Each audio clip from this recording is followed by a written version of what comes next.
સરકારી શાળામાં ભણાવવાને બદલે ખાનગી શાળાઓમાં ભણાવવાનો મોહ વધી ગયો છે. ખાસ કરીને સરકારી કર્મચારીઓને પોતાનું સ્ટેટસ ઊંચું બતાવવાની લાઈમાં બાળકોને 8મા ધોરણમાં અહીં માત્ર ને માત્ર 12 બાળકો જ ભણે છે. મારી પાછળ આપ જોઈ રહ્યા છો એક માં વિદ્યા એટલે કે સરસ્વતી માતાની મૂર્તિ છે. આ વિદ્યાનું પ્રતીક છે અને આ જે સ્કૂલમાં આપણે ઉભા છીએ એ પાલનપુર પોલીસ હેડક્વાર્ટરમાં આવેલી સ્કૂલ છે. નામ સાંભળીને તમને એવું લાગતું હશે કે અહીં મોટા ભાગે સરકારી કર્મચારીઓ અને પોલીસ કર્મચારીઓના બાળકો એ આ સરકારી શાળામાં ભણતા હશે, પરંતુ આ વાત તદ્દન ખોટી છે. કારણ કે લોકોને સરકારી શાળામાં ભણાવવાને બદલે ખાનગી શાળાઓમાં ભણાવવાનો મોહ વધી ગયો છે. ખાસ કરીને સરકારી કર્મચારીઓને પોતાનું સ્ટેટસ ઊંચું બતાવવાની લાઈમાં બાળકોને મોંઘીદાટ ખાનગી શાળાઓમાં ભણાવવા છે, પરંતુ જ્યાં હાઈલી ક્વોલિફાઈડ ટીચરો હોય છે તેવી સરકારી સ્કૂલોમાં ભણાવવું નથી. આ વિડંબના વચ્ચે સરકારી શાળાઓમાં શિક્ષકોની સંખ્યા છે, પરંતુ બાળકોની સંખ્યા ખૂબ ઓછી છે. પાલનપુર પોલીસ હેડક્વાર્ટરની અંદર 99 બાળકો જ ભણે છે. આ શાળા 1 થી 8 ધોરણ સુધીની છે, છતાં અહીં માત્ર 99 બાળકો ભણે છે અને એ પણ બધા જ મોટા ભાગના આજુબાજુના શ્રમિક વિસ્તારના શ્રમજીવી લોકોના બાળકો ભણે છે. અત્યારે આપણે અમે બતાવીશું ધોરણ 8ના વર્ગની શું સ્થિતિ છે. 8મા ધોરણમાં અહીં માત્ર ને માત્ર 12 બાળકો જ ભણે છે. આ શિક્ષક છે, ગુરુજન છે અને આ આપ જોઈ શકો છો તે મુજબ અહીં બાળકો છે. 12 બાળકો 8મા ધોરણમાં નોંધાયેલા છે, પરંતુ 7 કે 8 બાળકો રેગ્યુલર આવતા હોય છે. આ વિસ્તારની અંદર જોવા જઈએ તો ટોટલ એ 1500 જેટલા સરકારી કર્મચારીઓ ફરજ બજાવે છે. 1500 કર્મચારીઓ સરકારી હેડક્વાર્ટરમાં રહે છે, પોલીસ કર્મચારીઓ છે, પરંતુ તેઓ પોતાના બાળકોને આ સરકારી શાળામાં વિનામૂલ્યે જ્યાં શિક્ષણ મળે છે ત્યાં ભણાવવા નથી માંગતા. આ વિડંબના કેમ છે અને આ પરિસ્થિતિ કેમ સર્જાય છે તેની વાત આપણે અહીંના શિક્ષકથી જ કરીશું. જી સાહેબ, સૌથી પહેલા તો આપનું નામ જણાવો અને આ કઈ સ્કૂલ છે એના વિશે થોડી માહિતી આપો. મારું નામ પટેલ ખેંગારભાઈ, શાળાનું નામ પોલીસ હેડક્વાર્ટર પ્રાથમિક શાળા પાલનપુર. સર, એ જણાવો કે અહીંયા 8મા ધોરણમાં પણ માત્ર આટલી ઓછી સંખ્યા છે, 7-8 બાળકો જ છે, તો આની પછીનું કારણ શું છે? આ તો પોલીસ હેડક્વાર્ટર છે, અહીંયા તો મોટાભાગના લોકો સરકારી કર્મચારીઓ છે.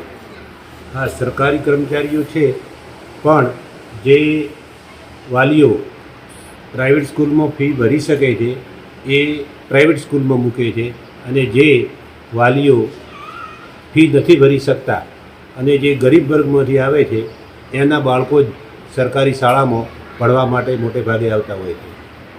તો શું સરકારી શાળામાં ભણતર કથળેલું છે એવું લોકો માને છે?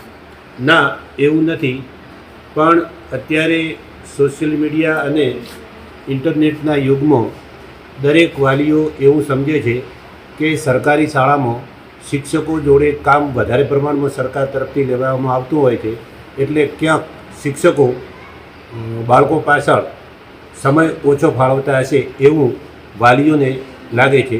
હકીકતમાં એવું નથી. શિક્ષકો, સરકારી શાળાના શિક્ષકો એ ખૂબ જ ક્વોલિફાઈડ શિક્ષકો છે, સારું શિક્ષણ આપી શકે છે અને બાળકોને જે પ્રમાણેનું બાળકોનું સ્તર હોય એ પ્રમાણેનું એ શિક્ષણ કાર્ય કરતા હોય છે. છતાં ક્યાંક વાલીઓની સરકારી શાળામાં બાળકોને ભણાવવા માટે ઉદાસીનતા હોય એવું લાગે છે. તો આવા વાલીઓને એસએમસીની મિટિંગ વગેરેમાં શું સમજાવવામાં આવે છે કે ભાઈ સરકારી શાળામાં પણ ભણાવવા જોઈએ, ત્યાં પણ સારું શિક્ષણ મળે છે? આવા વાલીઓને શું એસએમસીની જે મિટિંગ હોય છે એ વખતે કે જ્યારે વાલી મિટિંગ હોય ત્યારે એમને સમજાવવામાં આવે છે કે સરકારી શાળા તરફ તમારા બાળકોને મોકલો? હા, એસએમસીની મિટિંગ દર મહિને ભરાતી હોય છે અને એ દરેકને સમજાવવામાં આવે છે કે તમારી આજુબાજુ બાળકો જે હોય એમને સરકારી શાળામાં ભણવા માટે મોકલો. એવા પ્રયત્નો આચાર્યશ્રી દ્વારા અને સ્ટાફ દ્વારા કરવામાં આવતા હોય છે. તો પછી રિઝલ્ટ કેમ નથી આવતું? કેમ બાળકો ઓછા આવે છે?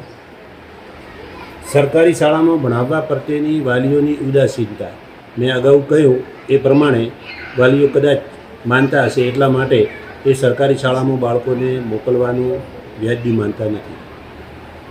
ઓકે, અહીંયા અમે જોયું છે કે અમુક ધોરણ સુધી તો કેટલાક વાલીઓ મોકલી દેતા હોય છે, 3-4 ધોરણ સુધી, અને પછી ઉઠાડી દેતા હોય છે. તો શું એની પાછળ શું કારણ છે?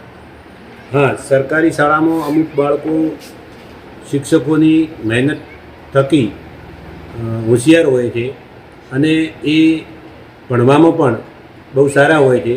એટલે વાલીઓ ક્યાંક પ્રાઇવેટ શાળામાં લઈ જઈ અને ઇન્ટરવ્યૂ અપાવે છે અને એ ઇન્ટરવ્યૂમાં જો એ બાળક પાસ થઈ જાય તો એને પ્રાઇવેટ શાળામાં મોકલી દેતા હોય છે. સર, આપણે જોઈએ છીએ કે સમાજની અંદર જ્યારે તમારે નોકરી લેવી હોય તો લોકોને સરકારી નોકરી જ જોઈએ.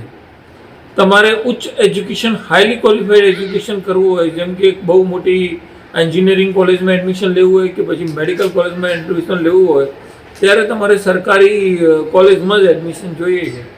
પણ જ્યારે ગ્રાઉન્ડ લેવલ પર જ્યારે શરૂઆતનું જે પાયાનું શિક્ષણ લેવાનું હોય કે જ્યાં બાળકનું ખાસ ઘડતર થવું હોય, તો ત્યાં લોકોને સ્ટેટસના મોહમાં લોકો સરકારી શાળામાં નથી મોકલતા. કેમ આવું? હા, આવું કંઈક ક્યાંક આવું જણાય છે કે વાલીઓ પોતાનું સ્ટેટસ બતાવવા માટે, બીજા લોકો સાથે સારું લાગે એટલા માટે એ પ્રાઇવેટ શાળામાં મોકલતા હોય છે. અને જ્યારે ઉચ્ચ લેવલનો અભ્યાસ કરાવવાનો હોય અને એ ફી ઊંચી હોય એટલે એ ફી એ વાલીઓ કદાચ ભરી શકે એમ ના હોય, એટલા માટે એ વખતે એ સરકારી સંસ્થાને શોધે છે અને ત્યાં આગળ એડમિશન લેવાનું વિચારતા હોય છે. પણ પાયાનું ઘડતર હોય ત્યાં એમની જરૂરિયાત નથી મહેસૂસ થતી. હા, પાયાનું ઘડતર હોય ત્યાં એમને જરૂરિયાત ઓછી મહેસૂસ કરતા હોય એવું લાગે છે. તો આ હતા શિક્ષક શ્રી, જેઓ સ્પષ્ટપણે કહી રહ્યા છે કે વધતા જતા સામાજિક માહોલમાં લોકો દેખાદેખીમાં અને સ્ટેટસના અંધ મોહમાં બાળકોને સરકારી શાળાઓમાં મોકલવાનું ટાળી રહ્યા છે. જો સરકારી કર્મચારી જ જો પોતાના બાળકને સરકારી શાળાઓમાં ભણાવવા પ્રત્યે આવી શુદ્ધ રાખશે તો પછી અન્ય લોકો પોતાના બાળકોને કઈ રીતે સરકારી શાળામાં ભણાવશે, તે એક ગંભીર પ્રશ્ન છે. તેથી જો સરકારી શિક્ષકો અને સરકારી કર્મચારીઓ જ પોતે એવું માને કે સરકારી શાળામાં પણ સારું ભણતર મળી શકે છે, તો જ આ પરિસ્થિતિમાં ક્યાંક સુધાર આવી શકે છે. સહયોગી દિનેશ રાણા સાથે સરફરાઝ નાગોરી, રખેવાળ પ્લસ માટે.